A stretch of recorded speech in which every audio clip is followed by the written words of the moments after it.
Mga kapuso, ingat sa mga sasakyan taxi lalo ngayong magpapasko. Arestado ang isang driver na nang-hold up umano ng isinasakay sa mga mall. Ang isang biktima natangayan ng kalahating milyong pisong halaga ng mga gamit. Ang modus, tunghayan sa aking eksklusibong pagtutok. Tingnan nyo ginawa? Dapa! Kumapalag pa eh, iwan mo. Ha? Dapa. Hindi naging madali sa mga pulis ang pag-aresto sa taxi driver na si alias Vernon na wanted sa kasong robbery hold-up. Ang suspect, kumukuha raw ng pasahero sa mga shopping mall pero sa halip na ihatid. Dinadala niya ang biktima sa hindi mataong lugar at doon ito hold upin, katuwang ang isang kasabwat. May biglang sasakay doon sa backseat, iipitin yung pasahero. Lahat ng gamit, kinukuha. Pag hindi pa nasasaktan pa yung pasahero. Puro babae raw ang binibiktima ng suspect. Kwento ng dalawa sa kanila. Pagsakay ko taxi, may sumakay pa na isa. Inipit niya ako. Sabi niya, hold up ito. Ano po nakuha sa inyo?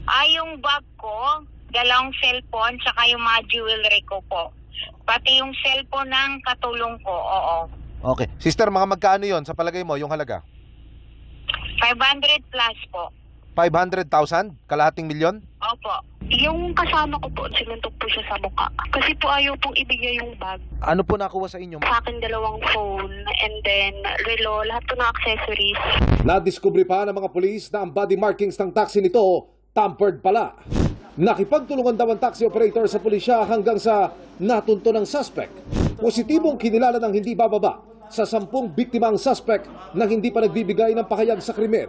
Napag-alaman din ng pulisya ang suspect ay pamangkin umano ng sinasabing founder ng Ipit Taxi Gang na nakabase ang operasyon sa Eastern Metro Manila. Ang involved ay ang tsuhin nila. So, pero na-dismantle din to noong 2014. Nahuli din itong mga grupo na to. Pero bumalik uli. Itong pamangkin na ang naging leader ngayon. Nakikipag-ugnayan na raw ang Eastern Police District sa mga shopping mall. Magkaroon ng mga more CCTV sa mga parking ng mga taxi. Then as much as possible, there should be a registration who will be the taxi operator na papasok sa mga mall areas. Lalong-lalo na ngayong bare months. Marami tayong mga mamimili. Maraming mabibiktima to eh. Paalala nila sa publiko. Bago kayo pumasok sa loob ng taxi, you should be observant. Ano ang mga markings? Pagpasok nyo sa loob, kung as much as possible, makita nyo yung picture ng yung nakalagay doon sa ID ng taxi driver. Picturean nyo yung plate number at saka yung tandaan nyo yung contact number ng operator. Pwede nyo isend yon sa mga kamag-anak nyo. Para sa GMA Integrated News, Emil Sumangil, nakatutok 24 oras.